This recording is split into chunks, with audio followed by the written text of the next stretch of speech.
Hello everyone, welcome to my another blog. আজকে Sunday, সপ্তাহে একটা দিনই আমরা বাইরে বেরোতে পাই, তাই সকাল সকাল রেডি হয়ে নিয়েছি। তারপরে চলে গেলাম বাসের কাছে, আর এই তো আমার পাশে ফ্রেন্ড বসে আছে, ও সঙ্গীতা। তারপর বাস থেকে নেমে সবাই হাঁটা শুরু করলাম। তারপর গেলাম কসমেটিক্সের দোকানে, তারপর সেখানে কিছু কেনাকাটা করলাম। কেনাকাটা পরে বাইরে বেরিয়ে গেলাম। তারপর ভাবছিলাম কোথায় যাব। তারপরে সঙ্গীতা বলল যে বিশালে যাব। তারপর আমি বললাম না, স্মার্ট বাজার যাওয়া যায়। তারপরে লিফটে উঠেই তো চলে গেলাম সোজা উপরে। তারপর বিভিন্ন রকম জিনিসপত্র দেখছিলাম, আমার ফ্রেন্ডও দেখছিল, কিন্তু ওর কিছুতেই কোনো কিছু পছন্দ হচ্ছিলই না, তাই চারিদিকে শুধু ঘুরে বেড়াচ্ছিল। শেষমেশ ওনার কিছু পছন্দ হলো, তারপরে বেরিয়ে চলে এলাম বাইরে। তারপরে এই তো গাছ থেকে আমার ফ্রেন্ড ফুল পেড়ে আমাকে প্রপোজ করছিল, আমি ভিডিও করছিলাম, আরও বাধা দিয়ে দিল।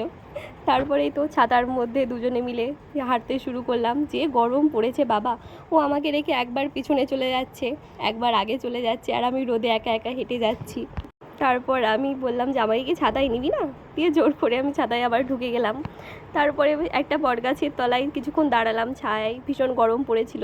গরমে অনেক ঘোরাঘুরি করে তো আমাদের অবস্থা খারাপ। তারপরে হেঁটে হেঁটে বাসের দিকে যাচ্ছিলাম। ফাইনালি বাসের কাছে চলে এলাম। তারপরে ওয়েট করছিলাম কখন বাস কাকু ছাড়বে। শেষমেশ চলে এলাম আবার হোস্টেলে, সেই বন্ধ খাঁচায়। আজকের মতো এখানেই টাটা, দেখা হবে নেক্সট কোনো ভিডিওতে। ভালো লাগলে সাবস্ক্রাইব করে দিও।